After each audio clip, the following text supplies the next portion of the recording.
Bonjour à tous. Aujourd'hui, nous nous attaquons à l'exercice 141. Donc, dans le 141, le but c'est de faire du travail avec les complexes, de jongler entre forme algébrique et forme exponentielle, et surtout d'interpréter chaque résultat géométriquement. Donc, dans un premier temps, on me demande de déterminer la forme algébrique de z et d'en donner un argument. Z étant défini par zd moins zb sur zc moins zb. Donc, c'est parti. Donc dans un premier temps, je vais tout simplement calculer z. Donc vous allez voir qu'au cours de cet exercice, j'utiliserai deux méthodes différentes. Une dans la question 1a, donc qui consiste à travailler uniquement avec la forme algébrique, et une dans la question 1b, où je vais travailler un petit peu différemment. 1 moins 3i moins 2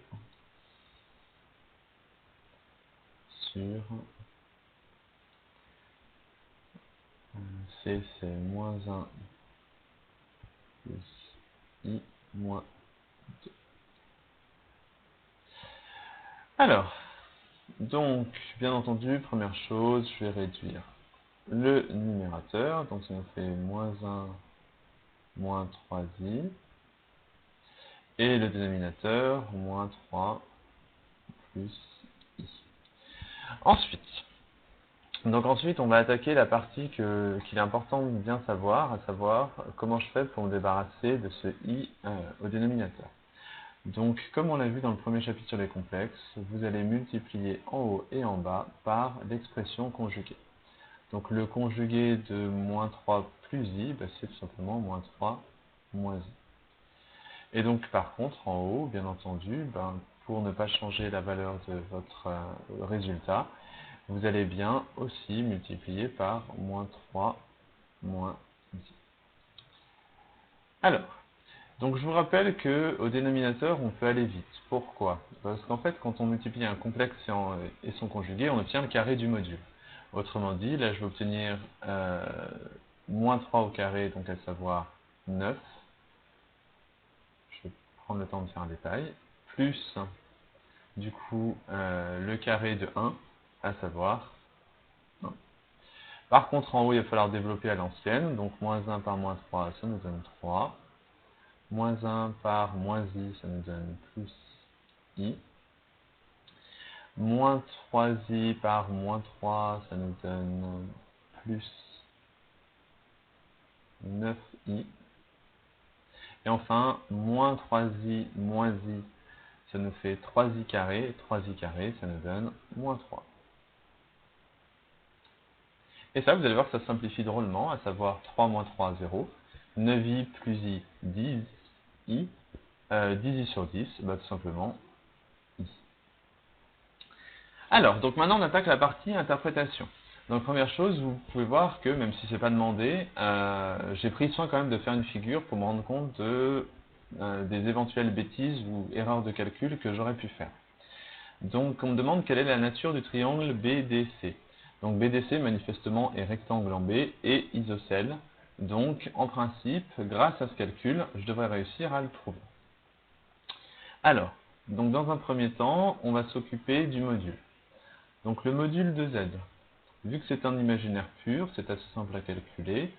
Alors, soit vous pouvez le marquer en détaillant votre calcul, donc à savoir que c'est 0 au carré plus 1 au carré, à savoir la partie réelle, donc 0, plus la partie imaginaire 1, à savoir 1.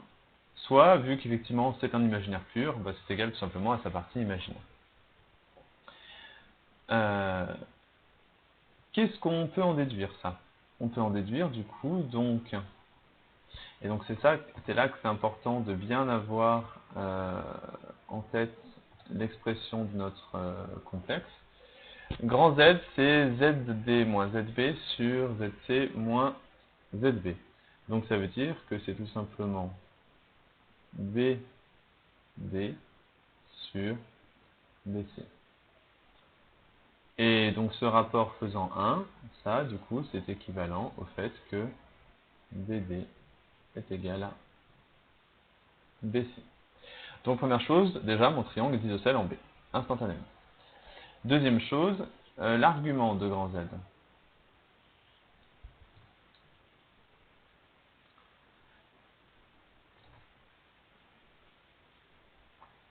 Alors, cet argument, donc c'est égal à un angle, je vous rappelle. Alors, donc c'est les lettres en faisant le Z justement. Donc tac, tac, tac, tac. Donc à savoir, c'est l'angle entre BC et BD. Et donc cet angle, bien entendu, c'est l'argument de I. L'argument de I, c'est égal à pi sur 2 modulo de pi.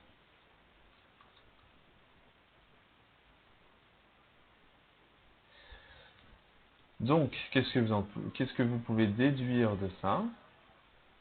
Vous pouvez déduire, du coup, le fait que la droite BC, si on applique le cours, est perpendiculaire à la droite BD. Donc, qu'est-ce que vous pouvez en déduire sur votre triangle? Donc, BCD est rectangle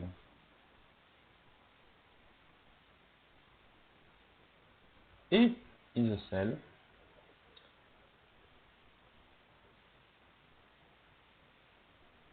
en, tout simplement la lettre qu'on voit ici deux fois, à savoir B, bien entendu. Alors, la question 2, du coup, est exactement la même que la première. Sauf que du coup, je vais vous montrer une autre méthode. Donc, à choisir, je préfère que tout le monde soit capable, effectivement, de faire la première. C'est la première qui est la plus importante. Mais, de temps en temps, vous pouvez aussi faire une deuxième méthode. Donc, cette deuxième méthode consiste à toujours travailler sur un rapport de complexe, mais du coup, de faire séparément la forme exponentielle en haut, la forme exponentielle en bas. Donc, on me demande de démontrer que le triangle ACD est rectangle. Donc, grâce à ma figure, je sais qu'il va être rectangle en A. Donc, je vais posons, grand Z' est égal.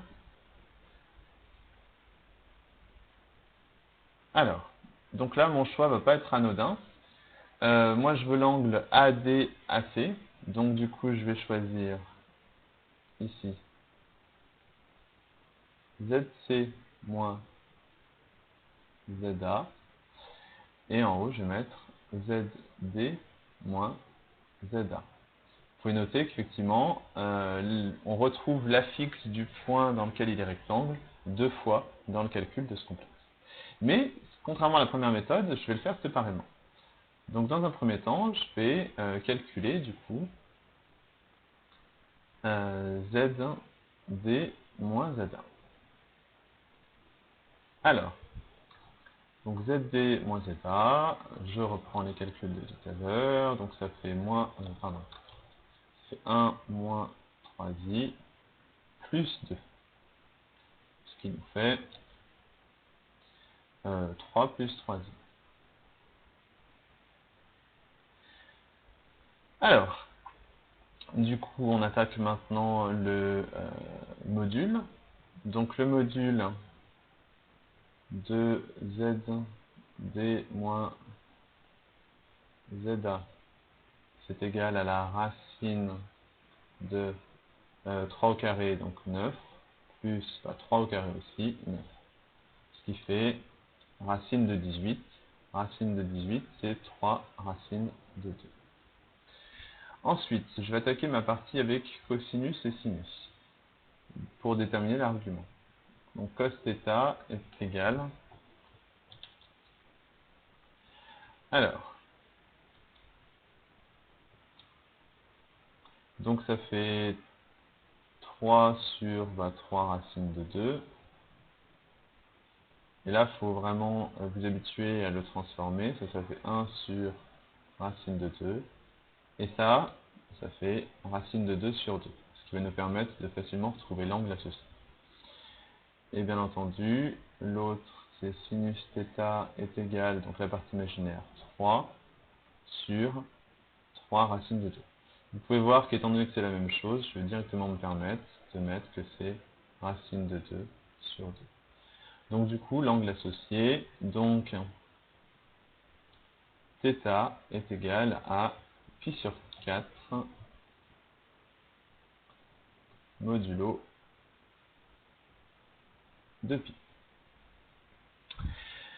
Alors, donc qu'est-ce qu'on en déduit? On peut en déduire donc la forme exponentielle de mon complexe, à savoir zd moins za est égal à donc le module racine de 3 sur 2 ei pi sur 4. Donc on va faire la même chose pour l'autre partie. Donc à savoir, j'ai mis quoi au dénominateur? Zc moins zeta. Donc Zc moins zeta, c'est parti. Donc je reprends les informations énoncées. Donc ça nous donne moins 1 plus i plus 2,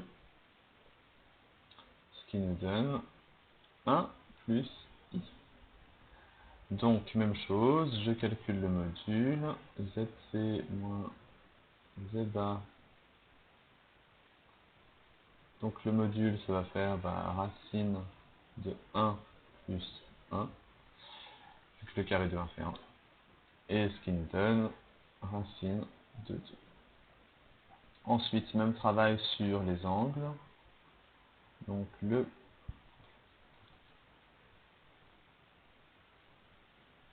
cos θ est égal à 1 sur racine de 2. Donc je vais directement en profiter pour mettre racine de 2 sur 2.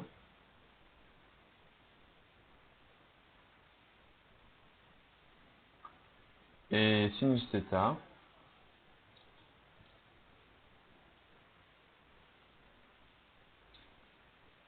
qui est égal à racine de 2 sur 2. Donc j'en déduis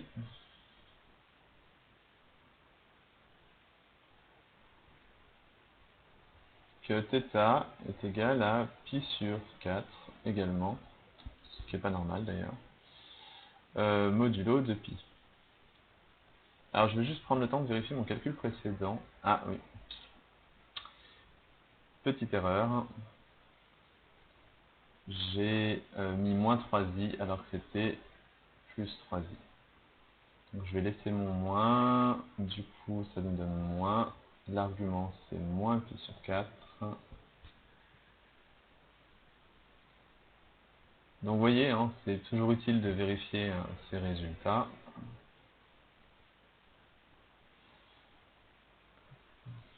Et donc là j'ai bien moins i pi sur 4.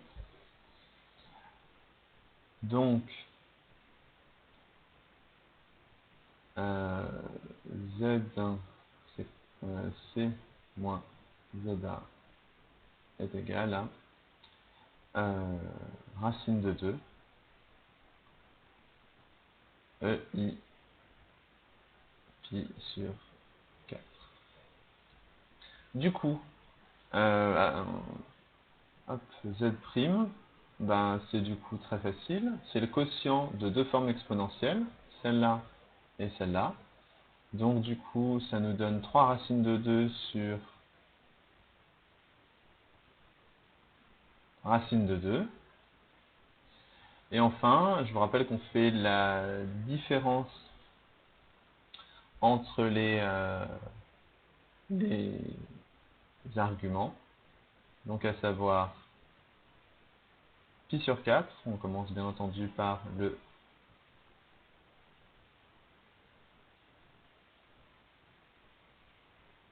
donc moins pi sur 4 plus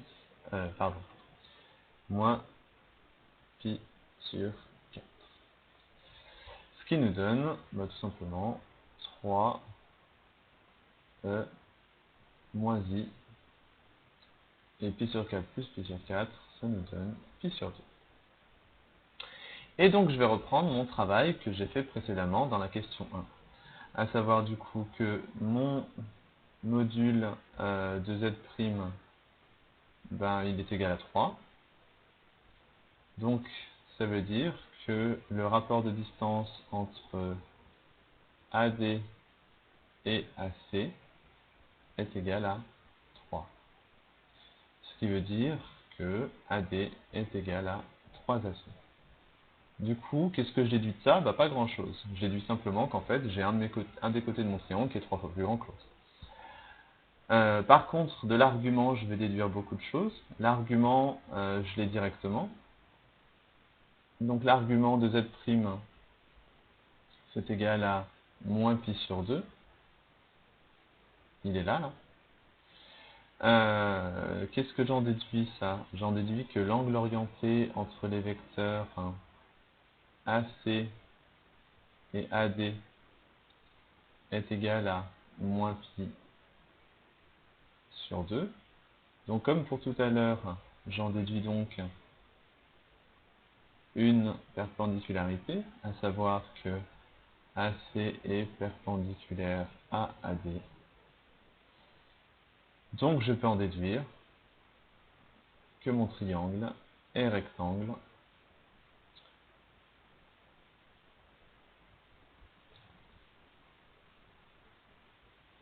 en A, tout simplement. Et je sais qu'il n'est pas isocèle, parce que le module ici était de 3, et non pas de 1. Et rectangle en A. Merci à tous!